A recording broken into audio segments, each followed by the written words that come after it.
Hello. Tree here. This is a VR to the Victorian Piper, Sean. He asked us to talk about our favourite Victorian, or a Victorian. I don't know whether you can have a favourite Victorian, but anyway. I'm smoking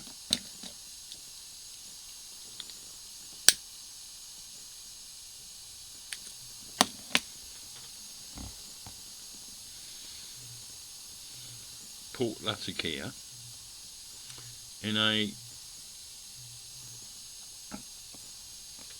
Dr. Greyboat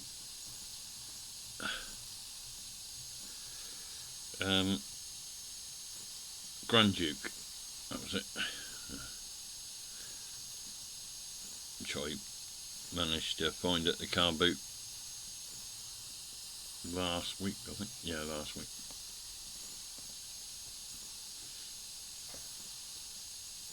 Anyway, I'm not going to make this too long, because I could go on for ages about this man. Now, he was born in 1827. His name was Augustus Henry Lane Fox. Basically, he had a long career in the army. He was in the Grenadier Guards. Joined them in 1845. And he actually retired in 1882 from the army. So it was a long, that's nearly 40 years in the army. So he fought in the Crimea and a few other places. But while he was doing that, he was a man after my own heart, and he was a collector.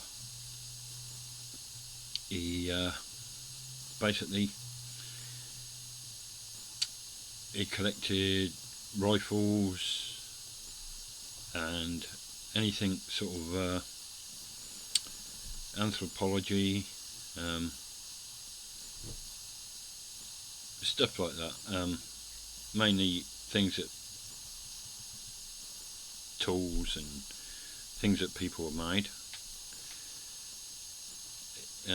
He was an archaeologist as well. But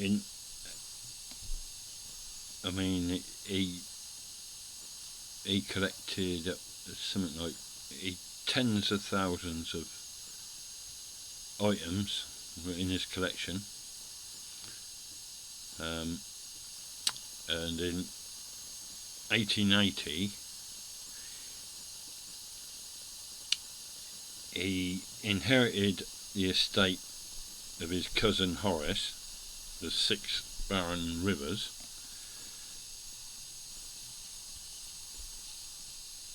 and along with the estates come the remainder of Richard Rigby, his fortune. But to satisfy this, one of the demands was he had to change his name to Pitts Rivers, and of course he changed his name to Pitts Rivers. So he was Augustus Henry Pitts Rivers after that, and he was left quite a considerable fortune, loads of land, and a lot of the land contained like Roman artifacts, Roman sites, Anglo-Saxon sites, all sorts. So because he'd been left all this money, he went a bit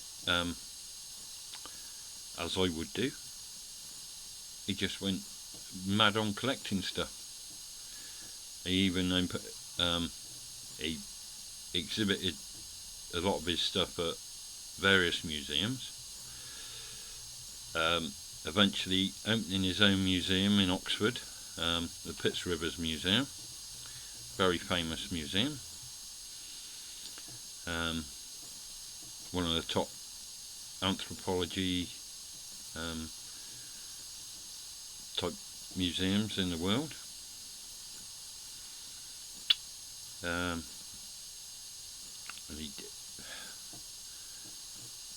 he basically he died in 1900, so he was a true Victorian, really.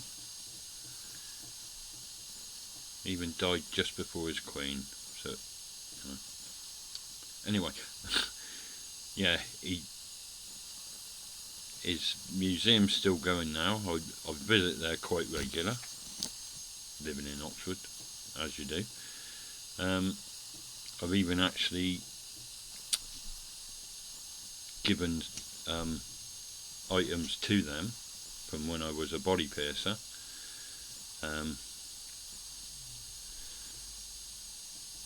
I gave them some items, and they're on display in their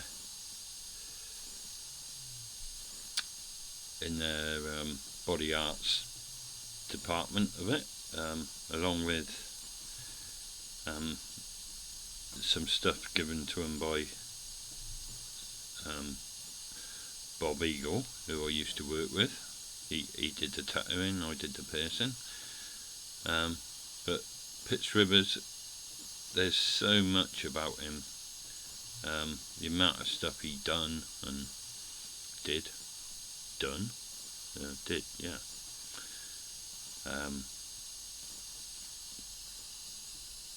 He was,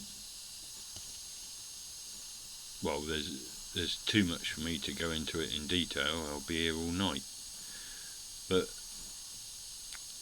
you can look him up quite easy. Just type in Pitts Rivers into YouTube.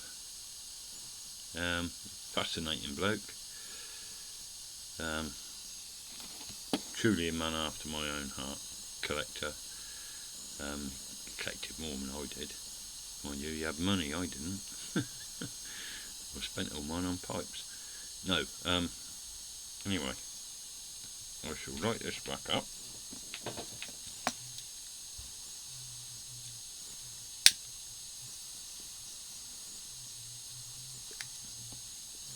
I've actually picked up a few more pipes today. Nice little Victorian era. I think this is probably a copy, but it's a little Victorian era clay pipe.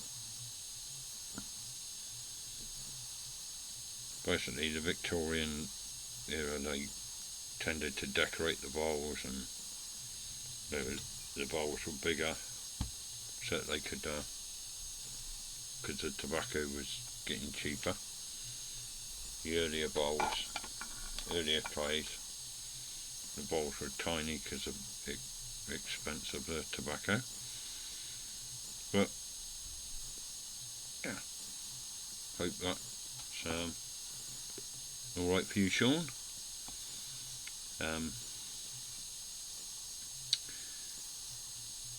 If I look into it any further and find any more information that I think you might enjoy, I shall do a second video for you. So thank you all for watching, and all I can say is I hope I win.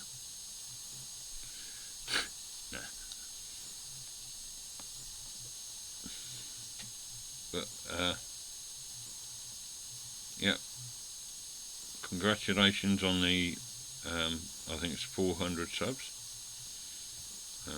Catching up with me, and I've been here for nearly 4 years now. Anyway, I'll see you later. Bye.